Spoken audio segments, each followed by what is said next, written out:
What's up, mate? How are you? I want to tell you today about a meeting I had at work. I work at 9 to 5. I work in commercial real estate, to put it in broad terms. I'm not a real estate agent, like that guy that opens and closes the doors and doesn't actually have a real job. Like, I'm not that guy. And so the majority of my work day is in a corporate environment, surrounded by corporate people, meeting with corporate clients. Most of my meetings take place in meeting rooms, offices, very sterile, sanitized, dark, unfriendly environments where people are uncomfortably too tightly dressed, sitting down drinking really bad tasting coffee, sitting upright in uncomfortable chairs in dimly lit fluorescent lighting rooms as they sit awkwardly around a uncomfortable desk and talk about things that don't really seem natural or comfortable for anyone to talk about, but they'll use buzzwords such as stakeholders, value creation, and how was your weekend? Anyway, most of my meetings look like that. It's fine. It is what it is. That's the corporate world.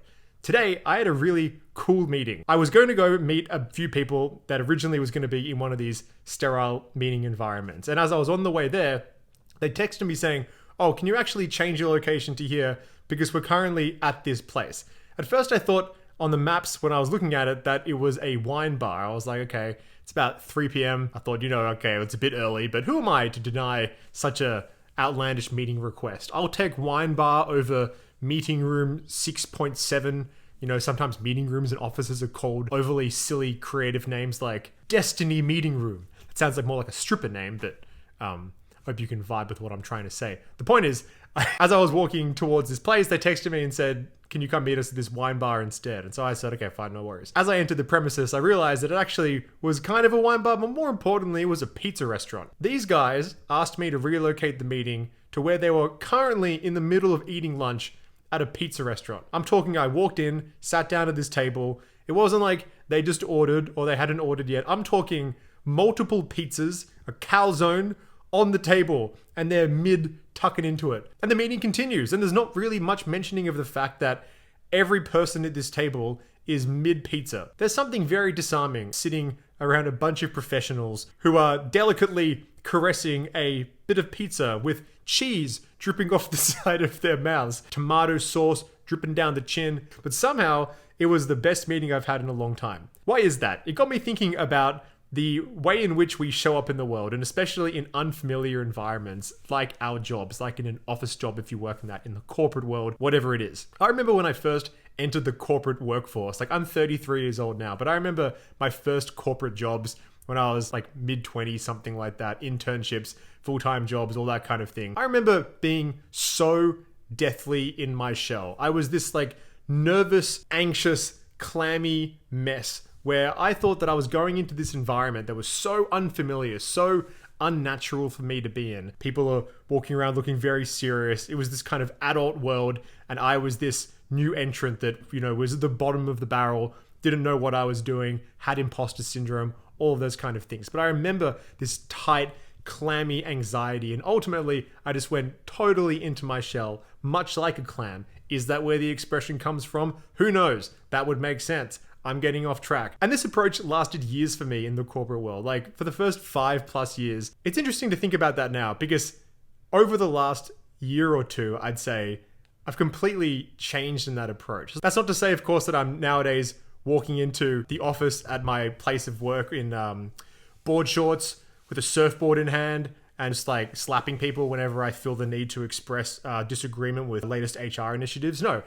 I'm still kind of going about my job and acting in a professional way, but the comfortability of that experience has changed so much nowadays. As far as I can tell, the key to happiness in life, or the best indicator of happiness, is when we have perfect or as close to perfect alignment between the internal values and wants and needs of who we are, like the personality we have, the values we hold, the things that we want, how we're feeling in a given moment, perfectly aligned with how we're bringing that into the outside world, what we're actually saying, what we're actually doing, the way in which we're presenting ourselves to people. And the degree of separation of those things, in many ways, I think, reflects the degree to which we're sacrificing on ourselves. And that may seem like sometimes we need to be doing that in certain environments to fit in, and we need to be nuanced in our approach, and we need to be appropriate and flexible for different kind of environments. And while there's always like a degree of truth for that, I think on a general principle, the more that we have this internal split, the worse we feel. because we're compromising on who we are. We're sacrificing a part of ourselves. We feel constrained, bottled up, and we're not able to kind of have full transparency between who we are and the life that we're living, even if that means it's in an environment that doesn't seem super like casual and trustworthy to us. But what I am saying, and at the risk of sounding extremely corny, is be yourself, regardless of the environment you are in. And not just because of some wishy-washy moralistic stance, but I mean really practically, it is the best and only shot that you or I or anyone have of enjoying their life and enjoying the environments that we find ourselves in and getting ahead in those environments. Most importantly, I think in order to make this happen, there are 3 things that are required. The first is competency. The simple rule is that the better we get at something, the naturally more confident we become. And as a result, more relaxed we become in that environment. And so the first kind of principle I would say is one of patience and self-compassion. Like if you were just starting a new job and it feels unfamiliar to you and the environment feels strange and you know that you're learning and you're not familiar with the people and processes required in your job, relax, because inevitably that's going to take time. No one ever enters an environment and straight away knows how everything works and as a result can feel comfortable in what they're doing. Anyone who projects overconfidence from day one is clearly masking deeper insecurities. And you don't want to be that guy because no one wants to be that corporate wanker walking around puffing their chest out, just being that dude. Don't be that guy. Just don't. Okay? Just don't do it. Good. Number 2 is despite the patience and self-compassion that needs to come with developing competency slowly in time, is to make a proactive intention as part of your day one mentality to be yourself as much as possible. As challenging as this may be, and as potentially risky in some circumstances as it may be, again, I'm not promoting anything extreme or self-destructive. I mean in the little subtle ways in which you come across and bring your natural personality to the fore. I would say that from day one, you need to be making sure that you are trying to be as authentic, vulnerable, and real as you are, like bringing your natural personality traits to the fore, speaking your mind in a constructive and measured way where possible, ultimately being yourself. The reason behind this is that the more that you show other people around you, whether that's people on your team, whether that's clients, whether that's anyone external outside of your company, the fact that you are a human, like you have your own personality, you're able to reason, you're able to speak your mind, and while doing so, of course, in a productive and collaborative way. That's collaboration. There's a corporate buzzword for you that the more that you can show that to other people, instantly that builds trust because people see that you are a person. You're not a corporate robot. You're not some clammy, nervous, anxious wreck who's just graduated out of university or just arrived from some obscure other company. The more that you go in your shell, the more people will discount you because they don't understand you, therefore they don't trust you. Trust, relatability, connection, all of these things can only happen when we see ourselves in other people. That's how you build relationships with people within your own business, people outside of your own business. The more that you are a stale, mirroring robot machine, that person just sees you as this empty vessel. And so how are they going to ever kind of trust you and get to know you if they can't see you at all, if you put the wall up so strong? The misconception is that the more formal, polite, and uncontroversial we are, the more successful we'll be because we won't rock the boat and we can kind of just sail along and climb up that ladder or whatever it is that you're trying to get out of your job. The more that you are yourself, of course, in a practical, measured, effective way, the quicker you'll be able to get what you want out of that job. And again, more importantly, the more you will actually enjoy the experience because it will be you being present to the experience, not just like frozen going about your day hoping that no one's going to ask you to do anything or whatever the bloody hell it is. And third and finally is that I think you need to bring a certain degree of aggression to the way that you show up in your work environment or any kind of unfamiliar environment. Similar to number 2, the temptation for us a lot of the time is to enter environments in a defensive but very cooperative, almost feeble manner where we're trying as a first kind of port of call to not piss anyone off, to not rock the boat. That's all well and good to a degree, but unfortunately, if you keep doing that, you'll never actually get what you want. When you're in a work setting, you're surrounded by tens, maybe hundreds of other people in the same company you work for, let alone the other companies you deal with, who are all there for the same reason.